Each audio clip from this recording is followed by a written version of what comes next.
Well, good afternoon, ladies and gentlemen. I have amplification on my side, which is so unusual.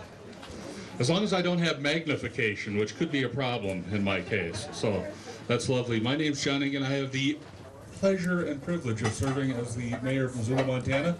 And it's a particular pleasure and privilege on a day like this, which is picture perfect, really. And we stand under this lovely pavilion here in Silver Park, one of the latest additions to our fantastic park system. And I see these smiling, lovely faces of Missoulians who love this place as much as I do, and it's just perfect today. And it's made only more perfect by the fact that we are celebrating an addition to the city's public art collection, which grows more exquisite with each passing year as we add to the collection. And we add to that collection in no small part because of the great work of our public art committee. I agree, canine friend. That public art committee operates on a volunteer basis. And, well, hello. How are you? You're lovely. You're not on a leash, but...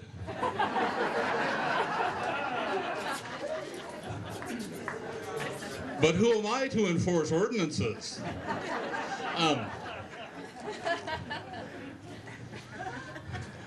The collection grows more lovely because of the work of the Public Art Committee, a volunteer committee, by the way, that puts to work some of the funds that go into projects just like this park, and some of the funds that are generated through contributions.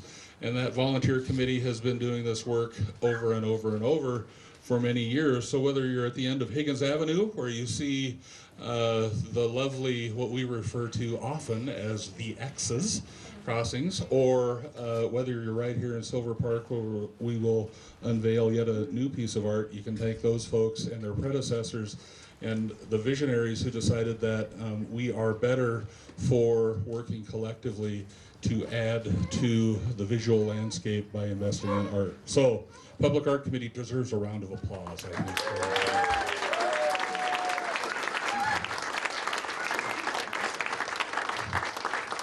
And you're going to learn lots more about this particular artist who has worked diligently to create a new landmark, but I would like to offer my personal appreciation to George and his vision for this place.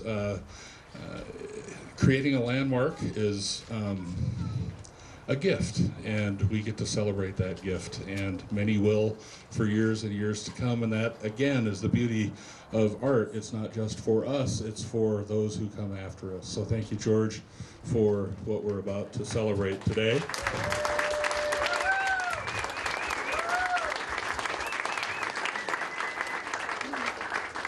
And without further ado, because I am a windbag, I will surrender the microphone to a member of the Public Art Committee, the fabulous Ted Hughes, ladies and gentlemen. Ted, thank you very much. Mr. Mayor, thank you. This is a present to you from the artist, Geroge Ybarra. And thank you for all your support. It's pretty cool. Yeah, yeah. Lovely. Symmetrical. My name is Ted Hughes. I'm the registrar at the Missoula Art Museum and a humble member of the Public Art Committee. Thank you everyone for coming tonight and welcoming and celebrating this amazing artwork, Perseverance and Passage. Our noble committee chair, Peter Lambros, is unable to join us this evening. He's currently taking some well-earned vacation with his family after, among other things, steering the public art process with incredible, even inspiring diplomacy and grace. Yeah. Yeah. Yay, Peter.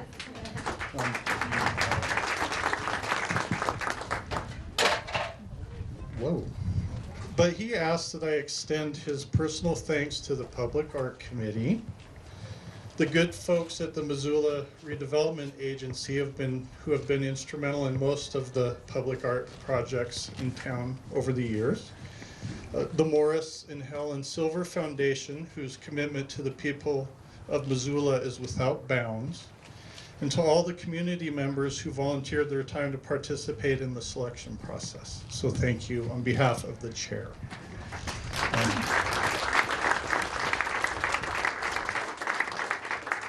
Peter would also like to thank the mayor and city council for their unflagging support and faith in the Percent for Art program and the trust they've placed in us for carrying out this process.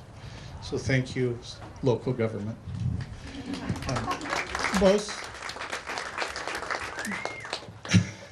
Most importantly, he wanted me to convey his heartfelt appreciation to the artist, Geroge Ybarra, for his, usually I wing these things, but I thought I'd spare you that and type it out. For his vision and his own perseverance, bringing this extraordinary piece of art to fruition. The public art process is a unique, some might say tedious process, and in many ways, Perseverance and Passage symbolizes the persistence required to negotiate the many steps and obstacles to finally pass through to this moment. Like this gentle giant over here, you have to square your shoulders and lean into it. Making it through the initial competitive and time-consuming process of the request for proposals and the finalist presentation is only the beginning. This art call in particular resulted in many fine and wonderful artworks that the committee had to turn down, which is always painful and heartbreaking to us. But we are grateful to all the artists that took the time to throw their hat in the ring. Once Perseverance and Passage won the commission, George was on to interacting with working groups and their pestering emails, permitting, agency reviews, deadlines, dealing with vendors, and leading a team of builders. So you're usually autonomous artists that labors away in their garret or their private studio. In this sort of a process, they have to become a project manager and a construction boss. Right, George is nodding, yeah. It's been a delight to work with George, and from the get-go, the committee had the utmost confidence that he would negotiate the process with professionalism and execute this project within budget and time frame constraints.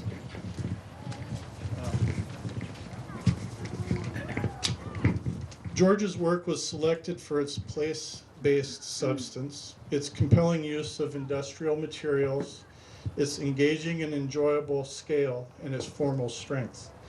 Each element supports the whole.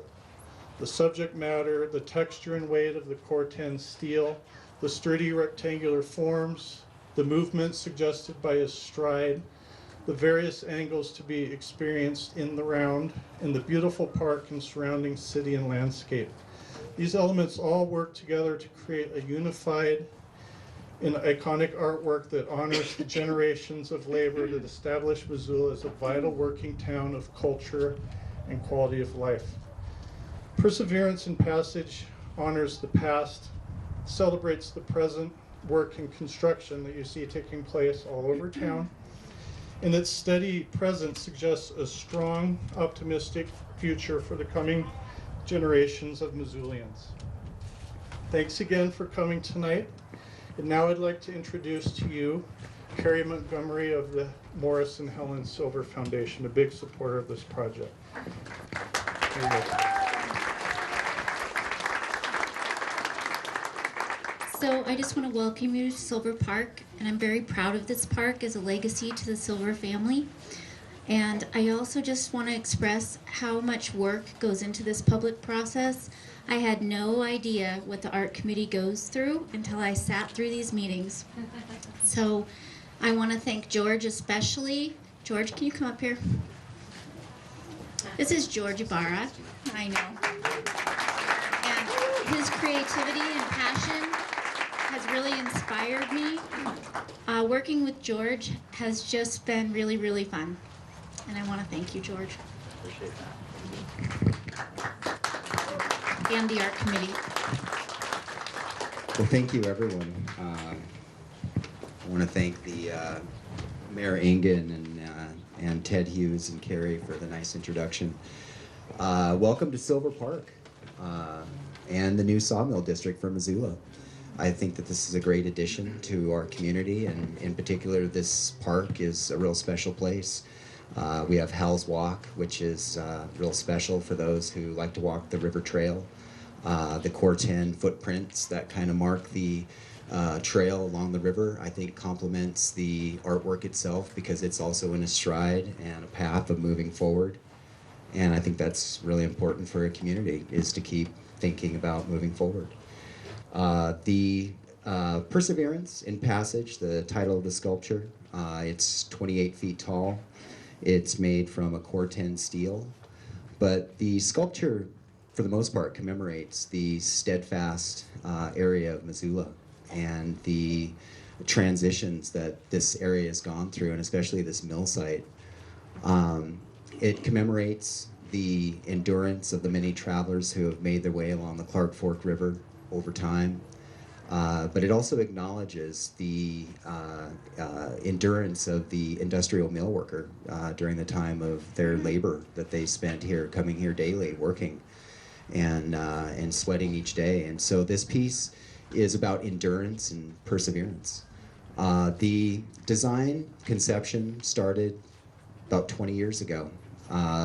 Corey Walsh of the Missoulian wrote a wonderful piece for the paper that kind of documents the history of the artwork and the track that it's kind of been on up to this point.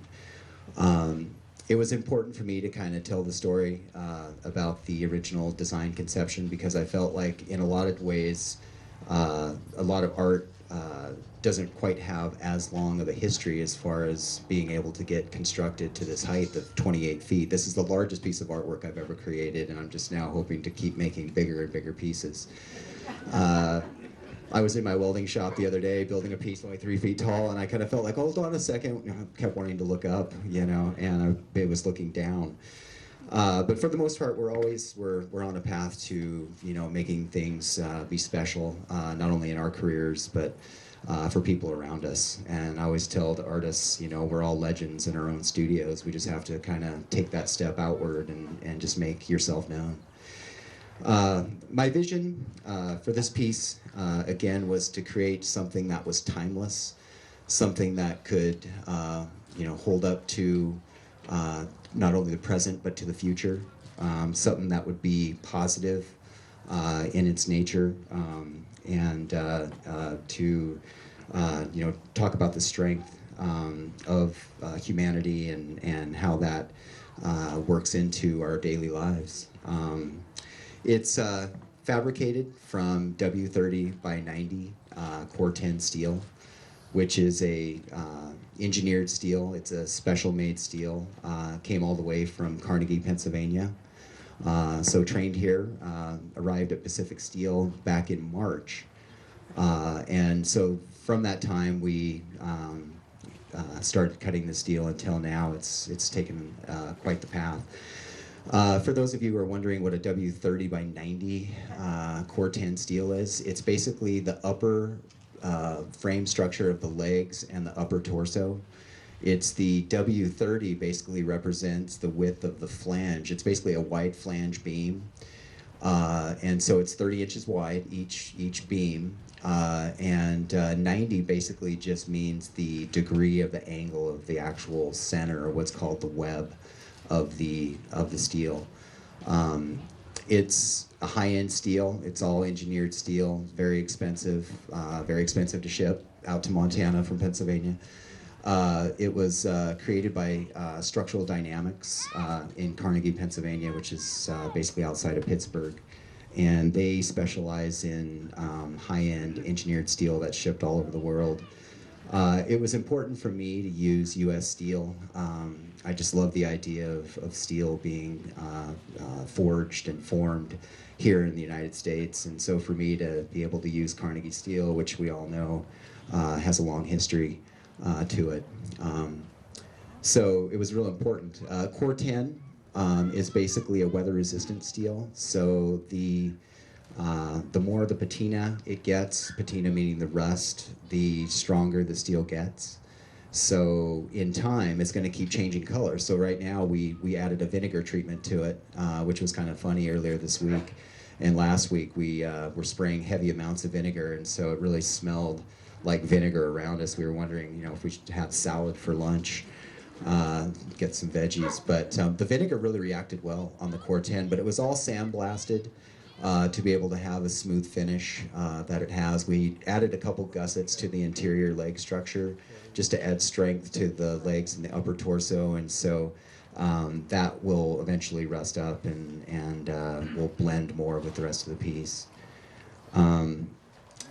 The foundation, we should talk about foundation. 30,000 pounds of concrete underground there. Mike Day of Territorial Landworks. He assisted us in the very beginning stages of figuring out the park and where the soils were the best. And because it was a mill site, the soils were not that great here. That was actually a big concern of mine initially, because the weight of the sculpture itself is probably pushing 16,000 pounds. And so it really has to sit on something that's really solid. And so when we started looking at the soil tests around the park, there was only so many areas that would really hold a piece of this weight. And the far end, which is considered the west end of the park, kind of closer to the graffiti wall on the California Street Bridge, that was pretty much a bullseye for a no-no back there. It was like 30 feet of sawdust before you would actually hit hard ground. So when we started looking at that information, we looked at other areas of the park, and the location where the sculpture is right now had the best soils for the weight of this piece. And actually, it was kind of interesting, because that was the site that I had initially chose when I came to the park to kind of look for site location. And then after talking to Mike, it came up that was actually the best location for soils and for this piece to be upon. So 30,000 pounds of rebar and concrete underneath the ground. So I don't think that's going to go anywhere anytime soon. It's weatherproofed for over 100-mile-an-hour winds. I have many people to thank for assisting me with this project. As Ted was mentioning, I mean, a lot of people kind of came together on this project, and I really appreciate everyone's energies and times. I know the Public Art Committee, you're all volunteers, and so to do your job that you do, you did a great job, and I congratulate all of you, and as far as the work that you did with this project. But and of course the MRA for the funding. Chris and Ellen, you're awesome. Thank you so much. You guys were so easy to work with. You just trusted me on this one, and I just really appreciate that you treated me as a professional artist, and that you didn't really have much question other than just like, okay, we know you know what you're doing, so just go to work. So, but anyway, my thank yous starts with Peter Costello. I know he's here around. There he is in the background. Can you raise your hand for me, Pete? Peter, he's an amazing designer himself. He works with a lot of artists and engineers and pretty much everyone in AutoCAD design. I think everyone's familiar with AutoCAD. It's just a matter of being able to do it. And that's where Peter kind of came in handy on this particular project, because I was able to visit with him about the scale model that was brought to initial interview for the actual artwork itself. And so he was able to look at the scale model. He was able to scale it up to, I originally wanted like over 30 feet. I was thinking like 32 feet. But after he kind of started measuring everything out, it ended up that 28 feet seemed appropriate, because we didn't want it to seem too elongated or too narrow or too wide. And so it became kind of an appropriate size for the piece of artwork. So many thanks to you, Peter, for assisting me with this. I have to say, your daughter, is it Joe? Okay, Joe, yep, thank you for coming as well. Great renderings. I think that's probably what got me this commission, was the wonderful renderings that you guys had helped me with. Put it into a wonderful 3D, was able to take the model and scale it up to a point where we can actually see what it would look like larger. When you're looking at a 3-foot scale model this big, where everyone's looking down on it, we'd have to be in a helicopter right now to actually see it from the perspective of what the model looked like when I took it to the final interview. And so to be able to get those guys to help me get the renderings so it would make sense to the committee, I think that really worked well, and I think the Public Art Committee could probably say yes on that one. Brian Mazzana, thanks to Peter, we met one night up at his house, and this was all, of course, prior to actually getting the commission. I really wanted to come to the table for my final interview with the right information. I felt like, if I were on the committee, I'd want to know every single part of the project, so there wouldn't be any question about what the artist had in mind. And I always try to approach all my projects like that. And so I met up at Peter's, and Brian was up there, and Brian's an engineer, and he does a lot of work in Oakland, California. He does a lot of bridge work. And I started talking to him about the design and what I wanted to do, as far as initially I was going to use a channel steel, which instead of having more of a I-beam shape, where you have 2 flanges and then a centerpiece going down the middle, I was going to use a channel, which is almost like, kind of like a square boat shape, But Brian, of course, had to inform me that it would cost hundreds of thousands of dollars to get that kind of steel created to be able to build it out of that channel. And so he said there must be another option that would work. And what came up was that to use a wide flange beam, and so we decided on a W30 by 90 beam. And of course, with Peter's abilities in AutoCAD, he was able to take it into his design and actually create it in a W30. And he showed it to me, and he says, "What do you think of this?" He's like, "I don't think it's changed a bit from the channel to a W beam." And I agreed with him. I said, "Wow, I actually like it better." And so actually not having to custom make a part, we were actually able just to use an engineered steel. And I can, thank you. The W30 beam, there's nothing like it in art. I've done a lot of research. I look at a lot of public art when I'm traveling, when on the internet, constantly looking for large-scale pieces of artwork. And I can tell you that this is probably the only piece in the world that's made out of a W30 by 90 beam. Some of you may be familiar with Mark DeSuvero. Unfortunately, he would not like to see this size beam in a piece of artwork, and he'd be like, "Okay, I need to start using that myself." Mark uses a lot of I-beam in his work, but nothing to the extent of this W30 beam. It had to be big, and I really wanted that heavy feeling to the piece. Wade Sellers of professional PCS, Professional Construction. He helped with the fabrication. He and his team, I have to say that Jim Kane and Arnie Noble, 2 great guys. In fact, Arnie Noble, he's had shoulder surgery. The first day he was on the job, he was going to go to the hospital the next day to Bone and Joint to have his shoulder worked on. But he was still up there on the scaffolding, welding the best of welds, and wasn't complaining a single bit, just kept asking me for water. And so it was great having those guys on board, and especially, with Wade, to take on this project.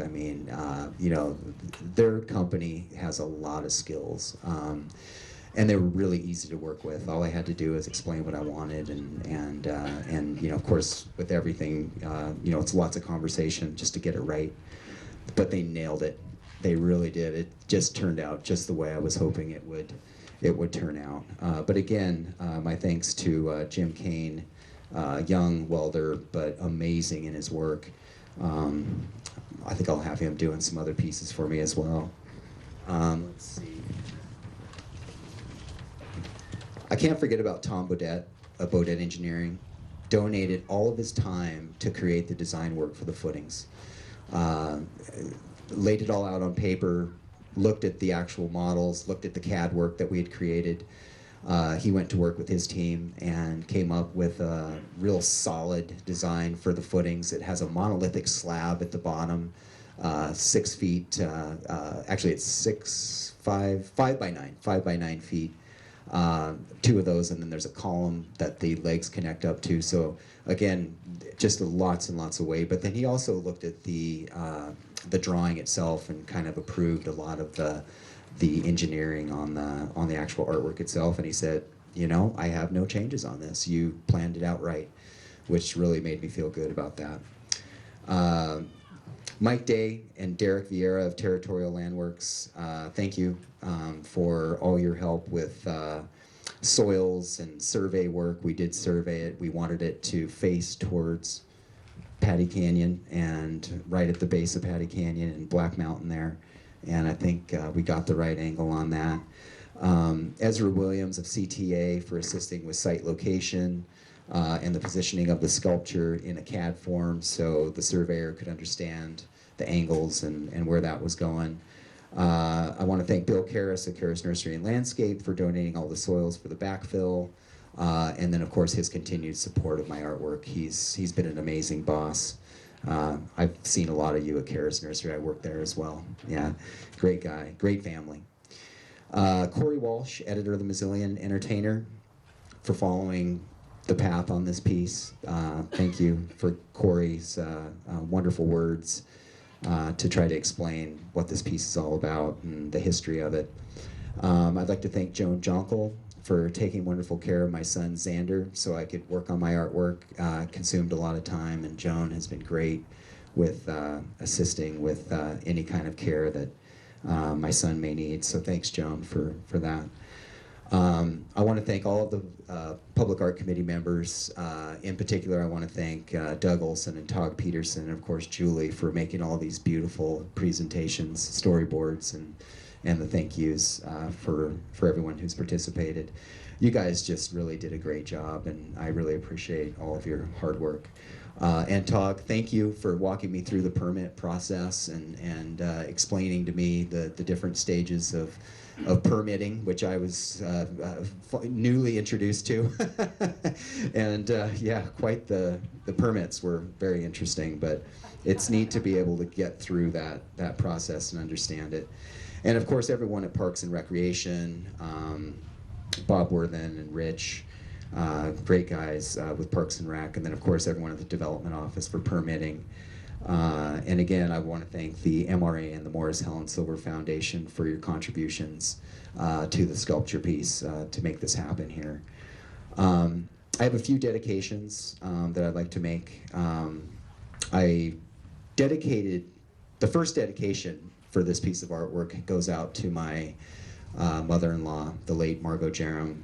She honestly was a rock for me, and she's missed every day, and so I just want this to be special for my wife Kate, that, you know, she really made a big difference in my life, and I just really appreciated all of her support that she had given me, and of course her continued support of my being an artist as well. I dedicate this sculpture to my daughter Zora and my son Xander for being great kids and understanding that sometimes Dad has to work on the weekends and cover a deadline, and sometimes we can't get to the park every night, but you know, eventually we do get there and have fun. And I also want to dedicate this sculpture to my wife Kate for making sure that I never gave up on being an artist. Being an artist is tough. It's an emotional business. We just have to keep moving forward, and she always made sure that I had that one step forward. And thank you for that. But also, she made me realize, oftentimes when I'm working on projects, that there are always new ways of finding perfection, because I'm always trying to find this new thing that I can do that's different, and she's always making sure that supporting me on that. Last but not least, I want to thank all my clients and friends and who've supported my work over the years. I mean, you guys have all been great. It just keeps me in a positive mindset to just want to keep creating and keep doing new things. And so I really appreciate that. And lastly, let's see, is there any lastly? Oh, there's Xander. It's my son Xander. I think he likes this microphone. Anyway, I guess I'm done with the dedications, but I just want to say thank you for sharing in this significant day in my life, and I really appreciate everyone showing up. I'm ready. If everybody would like to follow us over to the sculpture, the mayor and George will set it free into the wild by cutting the ribbon. I also want to thank Paige Pitzer and Riversong Catering for all the yummy food you're having tonight.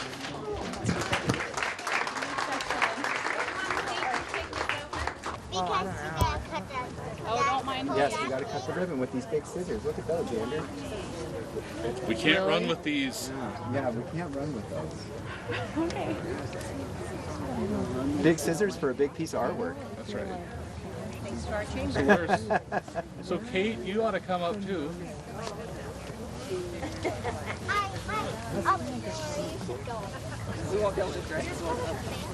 You don't think? Why not? Perfect. There she is. She's my little supermodel. Sure, thank you. All right. Okay, here we go. Hoping for your sake they're sharp, but See? Yeah. It's a sharp edge. there's some OSHA. So what we do is I take just a little snip, like that, and then I hand them over. Ah. And you guys Let's see, do maybe the- I'll hand you Mr. Xander. This is a two-hand pair of scissors here. You can do it, George. Here we go. We don't need a torch? Okay, here we go. How did you cut? Maybe we do need a torch. There we go.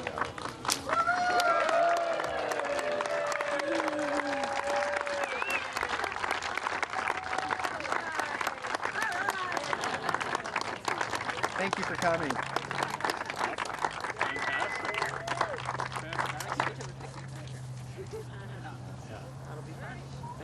And if it rains, you have to be a little strategic, but...